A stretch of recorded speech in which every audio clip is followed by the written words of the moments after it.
Hello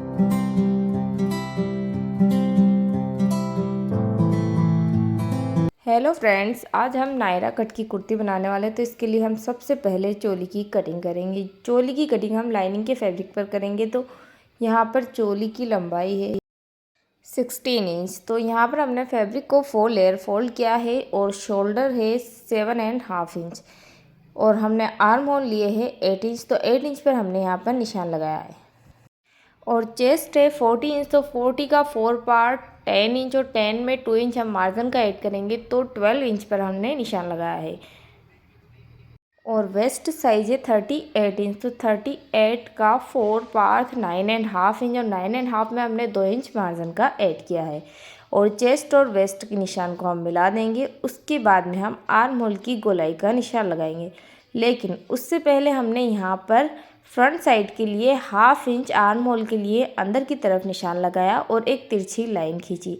अब जो बाहर वाला गोलाई का निशान हमने लगाया है वो बैक साइड के लिए और जो अंदर वाली गोलाई का निशान है वो फ्रंट साइड के लिए। तो पहले हम बैक साइड वाले निशान को कट करेंगे। उसके बाद में बैक साइड वाले हिस्से को हम अलग कर लेंगे और फिर फ्रंट साइड में जो अंदर की गोलाई है उसको कट कर लेंगे। अब हम घेर की कटिंग करेंगे। तो यहाँ पर हमने घेर के लिए जो हमारा मेन फैब्रिक है उसको 4 लेयर बिछा दिया है और हमने यहाँ पर 16 इंच ऊपर चोली का छोड़ा और फुल लेंथ है 46 इंच। तो 2 इंच हमने यहाँ पर मार्जिन का ऐड किया है। और फैब्रिक की चौड़ाई हमने जितनी भी फैब्रिक की चौड़ाई थी वो टोटल ही रख ली है। और यहाँ पर हमने चोली के नीचे भी लाइनिंग का यूज़ किया है क्योंकि कस्टमर की डिमांड के हिसाब से हमने यहाँ पर लाइनिंग का यूज़ किया है। अगर आप घेर के अंदर लाइनिंग का यूज़ नहीं करना चाहते तो आप इसे स्किप भी कर सकते हो। वैसे भी रेडीमेड कुर्ती के अंदर लाइनिंग का यूज़ घेर के अंदर नहीं किया जाता है। हमने यहाँ पर यह लाइनिंग जो ली है वो जो ऊपर का मेन फैब्रिक है उससे लगभग 2 से 2.5 इंच कम ली है। यहाँ पर हमने स्लीव सिंपली कट की जैसे कि हम सिंपल कुर्ते में कट करते हैं।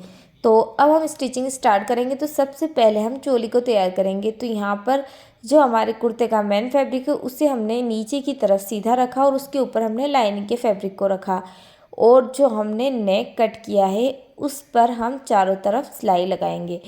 तो यहाँ पर हमने नेक की चौड़ाई 2.5 इंच और लंबाई 5 इंच। तो अब हमने यहाँ पर गले की चारों तरफ सिलाई लगा दी है और जो गले के अंदर का एक्स्ट्रा फैब्रिक है उसे हम कट कर लेंगे और जो गोलाई वाले हिस्से हैं वहाँ पर हम कट लगा देंगे।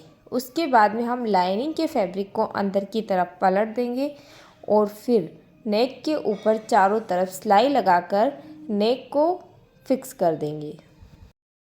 उसके बाद हम चारों तरफ सिलाई लगाकर लाइनिंग के फैब्रिक और मेन फैब्रिक को स्टिच कर देंगे और जो हमारा मेन फैब्रिक हमने 1/2 इंच एक्स्ट्रा लिया था उसे भी हम कट कर देंगे।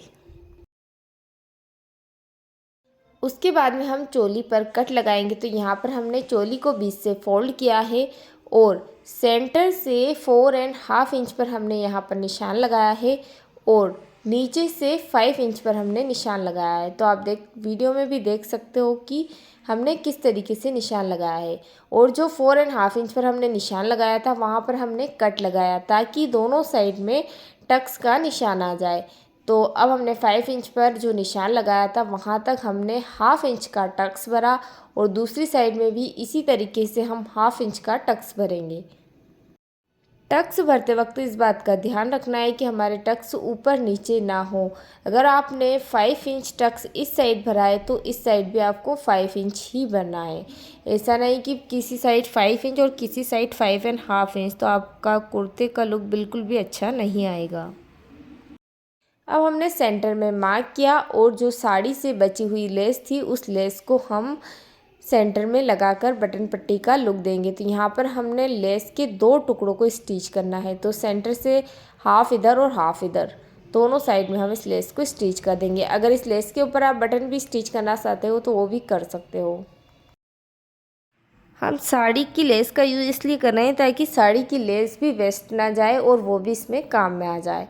तो अब लेस को स्टिच करने के बाद हम फ्रंट साइड और बैक साइड दोनों के शोल्डर को स्टिच करेंगे।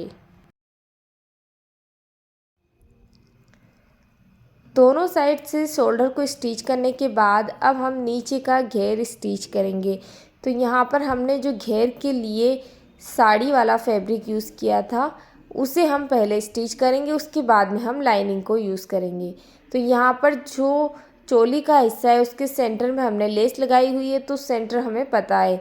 तो जो नीचे का घेर है उसके भी सेंटर का हिस्सा हमें पता करना है, तो इसे हम हाफ करेंगे और सेंटर में कट लगा लेंगे। उसके बाद में हम सल भरेंगे।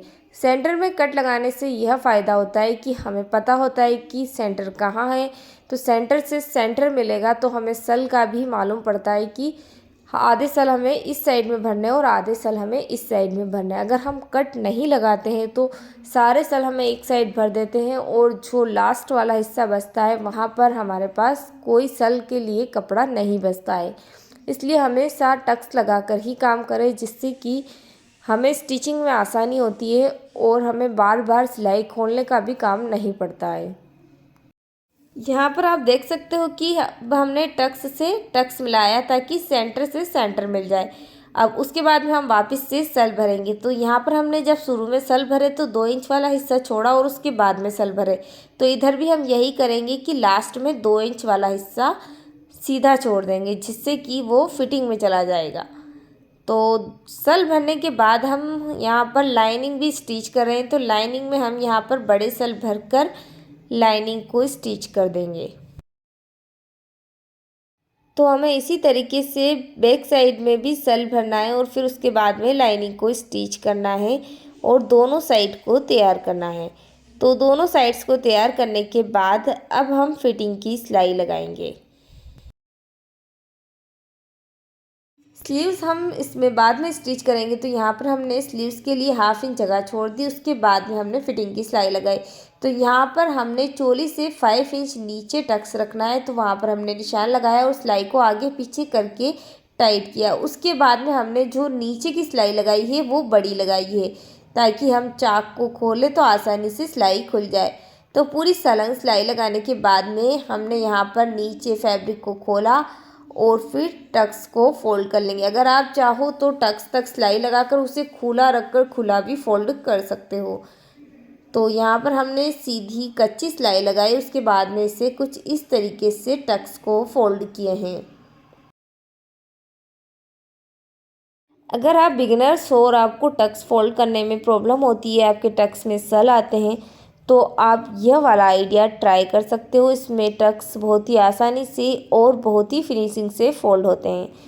तो यहाँ पर हमने टक्स को फोल्ड कर लिया है। इसी तरीके से दूसरी साइड में भी हम फिटिंग की सिलाई लगाएंगे और टक्स को फोल्ड कर लेंगे। और हमने यहाँ पर बड़ी सिलाई लगाई थी, तो बस धागे को खींचते हुए हमें उस सिलाई को खोलना है और आप देख सकते हो कि टक्स एकदम सीधे और फिनिशिंग से फोल्ड हुए हैं। तो अब हम यहाँ पर चाक पर लेस लगाएंगे। यह लेस हमारी साड़ी से बची हुई थी, तो उसी लेस को हम यहाँ पर रीयूज़ कर रहे हैं। तो सबसे पहले हम चोली के नीचे से लेस को स्टिच करेंगे। यह लेस हम कुर्ते के फ्रंट साइड में स्टिच कर रहे हैं।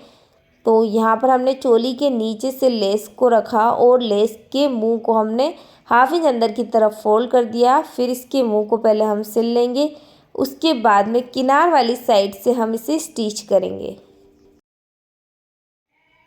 तो बाहर की सिलाई लगाने के बाद हम अंदर की तरफ भी सिलाई लगा देंगे। यहाँ पर हम लेस पर 2 सिलाई लगाकर इस लेस को कंप्लीट करेंगे। तो जो सीधी सिलाई है वहाँ पर हमें सीधी सिलाई लगानी है और जो कॉर्नर है उन्हें भी हम अच्छे से पैक करेंगे और अच्छे से स्टिच कर देंगे। इसी तरीके से दूसरे कॉर्नर को भी हम स्टिच कर देंगे और पूरी लेस को लगा देंगे। तो आप देख सकते हो कि हमारा कुर्ता लेस लगने के बाद इसका फाइनल लुक कैसा लग रहा है। तो अगर आपके पास भी पुरानी शिफॉन की या जॉर्जेट की साड़ी है तो आप इस तरीके से कुर्ती बनाकर उसे रीयूज़ कर सकते हो। हमने यहाँ पर साड़ी के साथ साथ जो उसकी लेस थी उसको भी इसमें यूज़ लिया है ताकि वो वेस्ट ना जाए। तो अगर आपको हमारी ये वीडियो पसंद आई हो तो प्लीज़ वीडियो को लाइक कीजिए, चैनल को सब्सक्राइब कीजिए। Thank you for watching.